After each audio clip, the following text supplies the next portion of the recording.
Welcome back to another episode of the Falcons Fanatic Podcast. I'm your host, as always, Lucky Roberts, and I come to you now as the Atlanta Falcons beat the Tampa Bay Buccaneers 16-13 in Tampa Bay and improve to 4-3 and top the NFC South. And what a game it was. Younghoe Koo is basically the only star of this game.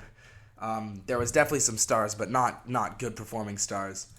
Desmond Ridder once again continues to throw it actually pretty impressively. But has just these boneheaded mistakes that cost us huge drives that he's put together, and they just fall between our fingers. He was 19 for 25 for 250 yards, 250 yards in his last 3 games. He's been very effective. He's hooking up with Drake London and Kyle Pitts more than he ever has. They both had around 50 yards today. Not as impressive as usual, but we'll take that for sure. Tyler Algier had a couple of nice catches. But this game was won with the rushing attack. And it was a very, very throwback rushing attack, throwback to last year with Tyler Algier and Cordero Patterson taking the brunt of the carries. Tyler Algier had 20, Cordero had 1. Bijan Robinson, I think, was sick throughout the game, and he only had 1 carry towards the end when we really needed him. He had a 3-yard carry. But it didn't matter. Desmond Ridder also had a couple of plays where he ran the football and fumbled one that was very important in the fourth quarter. And he had 3 fumbles in this game to pair with his 3 interceptions he had last game.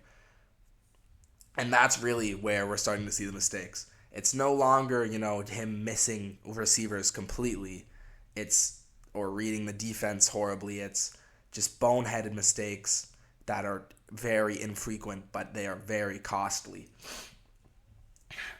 So he had, 3 turnovers, 3 fumbles. That's going to happen, right? Some games that's going to happen, you think. All 3 were inside the red zone of the Buccaneers. Those were points, 2 of them were going to be touchdowns. We are on the 1-yard line for 2 of them. That's 14 points. Another one probably costed us a field goal to end the first half.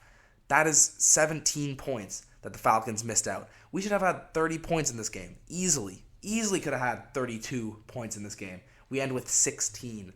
And it was really on the backs of our defense instead of our offense, which played, like I said, pretty well. We once again have 400 yards in this game of offense.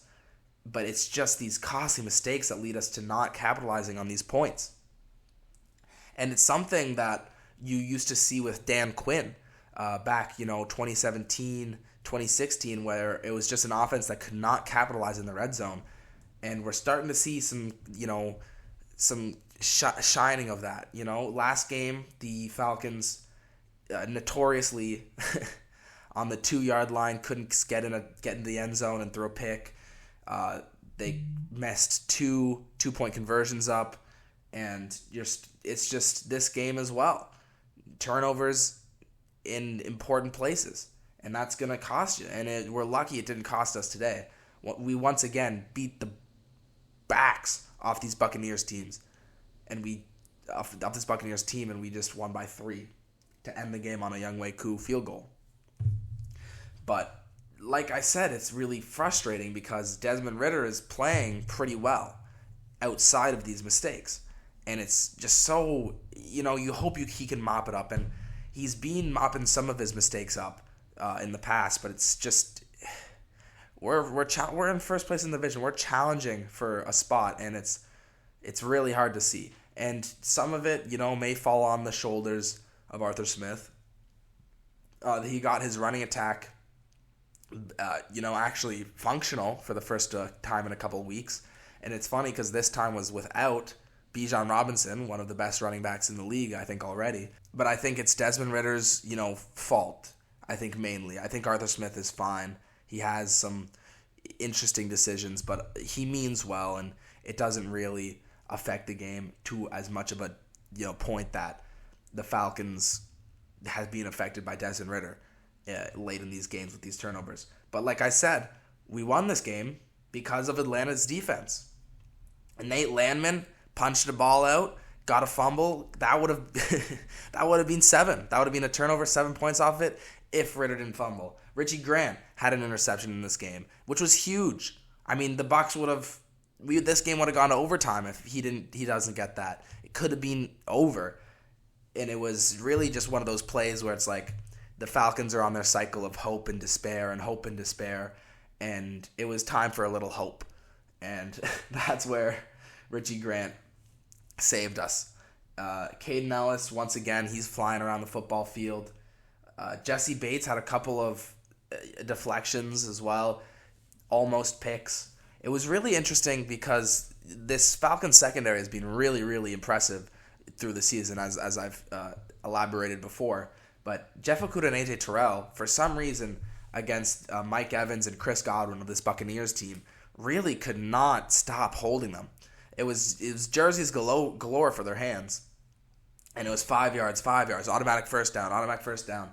And I love what I see from there. They're two, big, strong corners. They mess you up. They get in your face. And it was just a poorly reffed game, I think. It was, a lot of them were, tough calls that could go either way. And the Buccaneers had plenty of those called on them too. It was a poorly officiated game, as last year's in Tampa Bay was.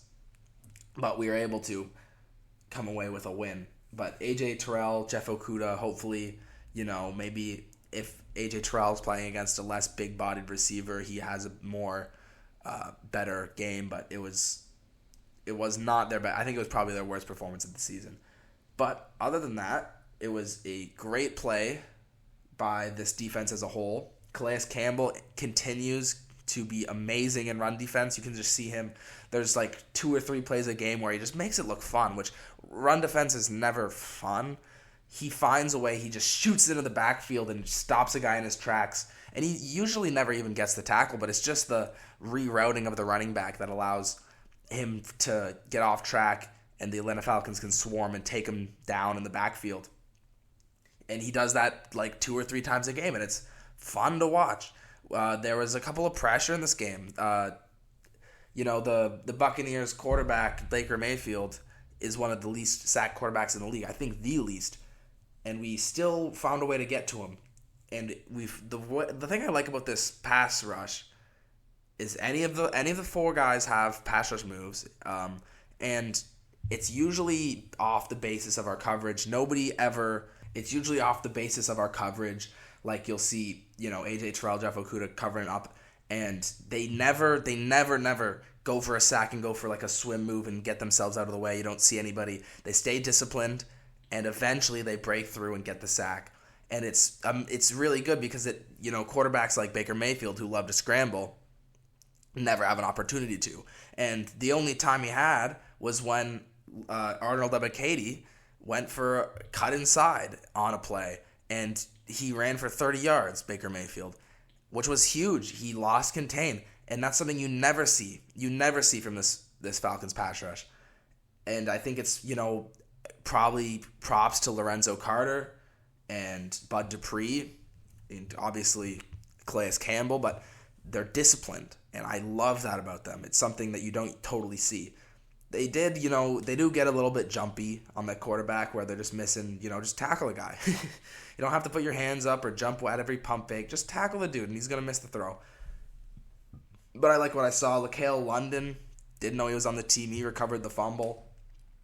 D. Alford continues to be very impressive in that slot role. He's, making huge tackles, getting deflections. Love what I see from him. He flies around. He's great.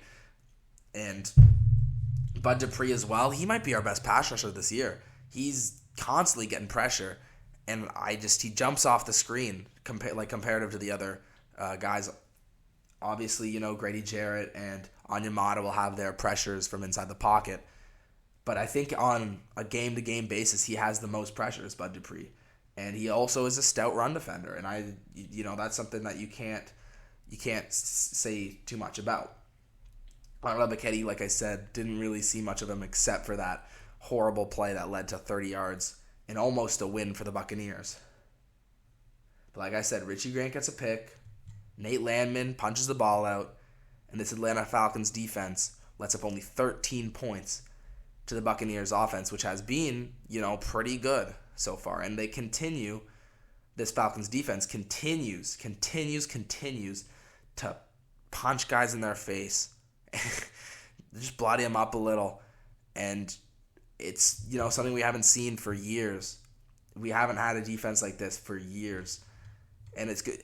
It's an old defense. It's one of the oldest defenses in the league, and that's where you start to worry because it might take a couple years for this Falcons offense to catch up, and maybe by that time that it happens, Calais Campbell isn't there, Onyemata's not there, Grady Jarrett's not at his peak level, so you just gotta hope this offense can pick it up quick. Hopefully this year, because we're in prime position to make the playoffs. Prime position. Cordero Patterson, yes, finally gets some opportunity, and he made the most of it. He had 10 carries, 56 yards, 5.6 a carry. That's the Cordero Patterson we know as Falcons fans. And I still don't understand why he wasn't getting the rock as much as he has in past years. And I know it's obviously, Bijan Robinson has a bigger role. But I mean, if Tyler Algier is getting the exact same amount of yards and double the carries, put CP in. Put CP and Bijan together. Hopefully we'll see that coming up with Bijan getting healthier or gets rid of his flu. But that's something I'm sort of hoping to see. Scotty Miller, we had the two most explosive deep plays of the season. They're both 40 yards, so we have yet to have a 50-yard play, which is a little disappointing. But it's it's fun to see the ball thrown pretty deep, coming from years and years of passed away from Matt Ryan. Like I said, Koo had 3 field goals. We had the 1 rushing touchdown from, good old Desmond Ridder. But other than that, it was a pretty disappointing game. Those things were the highlights, and we come away with a win. And I'm gonna be happy in about a day or two, just thinking back, we won. I'm not gonna be thinking about how we did it, and that's really what matters. But this was tough watching. This really, if you watch this game, I'm clapping it out to you. Great job, because that was not easy for anybody. Bradley Pinion had some great punts, finally. But special teams played great. Defense played great. Offense, not so much. Other than that, I don't really... I don't want to delve on this game too much. It was quite a slugfest, and the Falcons come up on top. And the things that we've been begging for this Falcons team to clean up for 7 weeks now continue to be our downfall. But we're chugging along, staying around 500, just above 500. We're 4-3, and that's all we need to be. I think if we're just 9-8, 10-7 by the end of this season, we're going to be in the playoffs, and that's where we want to be. And we're in prime position. Tampa Bay's 3-3, New Orleans 3-4, Carolina 0-6. They're not coming within an inch of us. So we just got to keep cleaning up these games in our division. We're now 2-0 in our division. And if we win these divisional games, nothing's going to stop us. Looking on to the future, next game we have Tennessee. We're going up to Tennessee, or I guess west to Tennessee, for a game, 1 p.m. start Sunday. Every game is that. And we'll be able to see if this Falcons offense can get their shit together. I'm hoping for it. I know we all are. After that, Minnesota, Arizona bye week. By that bye week, I think we should be looking at, 2 games over 500, 1 game over 500. We should beat Arizona. They've been a little frisky this year, but we should beat Minnesota. They've been a little frisky, but they've kind of had the opposite season they've had last season, just with 1 scores just not going their way. And Tennessee now, our next opponent, once again, they're not that good. And if we want to make the playoffs, these are games we should win. I think we go 2-1, and we're 6-4 going into the bye week, and we're still top of this division. So, I don't want to delve too much on this game. Big win. See you next week. I will talk about around the league in just a second, but let's take a break. All right, and I am back. We're going to just talk about some scores around the league. The Bears win their second game of the season against the Raiders, which was a huge win. Once again, dropping 30. Great explosive Justin Fields performance. A pick six, really helped them, but it was Bears are now, 2-0 in their last two. I don't think they're going to be doing much, but it's good to see, some happiness come out of that franchise. I'm sure they need it. Raiders now 3-4. It's going to take a lot for them to have a shot. I don't really think, they're going to be looking that good, in the future with Jimmy G and Garoppolo. We move on to the Browns and Colts, 39-38. This was an entertaining game to watch. Probably should have watched this one instead of the Falcons.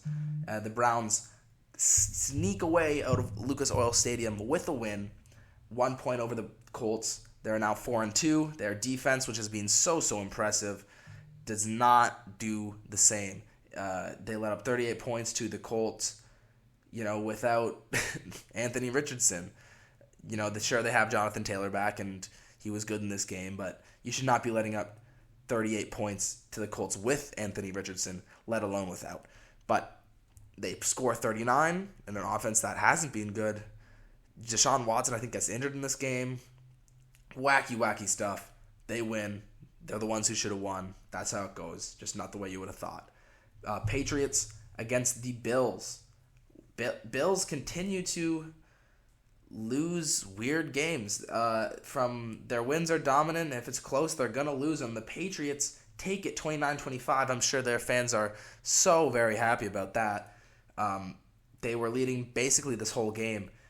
Bills fans have to be thinking, what's going on? Josh Allen continues to play up to his competition and play down to it. And they put up 15 in the fourth, but it's not enough to come back. And the Patriots moved to 2-5 and are losing their standings and their ground in the sweepstakes for Caleb Williams. Talk about Caleb Williams sweepstakes. The Giants win against the Commanders in what looks to be the most boring game of the day, 14-7. It's 3 scores, very, very common score line. If this was the 1950s, 14-7 is the final, and I'm sure Giants fans are not happy about it. I think they sort of just want to get this season over with. And Commanders fans, this just shows how poor that Falcons loss against Commanders was last week. But it's any given Sunday. They only score 7 points against the Giants, and the Giants have their second win of the season, and the Falcons really should have won against the Commanders. Ravens, last game of the day that I'm going to cover. Lamar Jackson and the Ravens, their tight end getting in the action. They're all on my fantasy team. And they put up 38 against the Lions, who were 5-1. Now they're 5-2. Ravens are 5-2 as well. In all ways on the field, they win 38-6. Tons of fantasy points coming my way. They won me my week. I am now 6-1 on my fantasy week, by the way. Just going to say, fantasy league. And it's mostly because of Lamar Jackson and Tua, my two-headed quarterback. I pick and choose when to play them when I think they have a good matchup, and they really proved me right today as the Ravens pick apart the Lions, who are going to look to get back to their winning ways. Anyway, that's going to do it for me. Big win. Everybody sleep tight. The Falcons win in a nail-biter, game-winning field goal. I mean, how many times have I said that this year? But it's happy to be back. Happy to be back in the win column. And I'll see you guys next week. Hopefully we can have another win. We'll be 5-3. And I'll see you guys. Have a great night.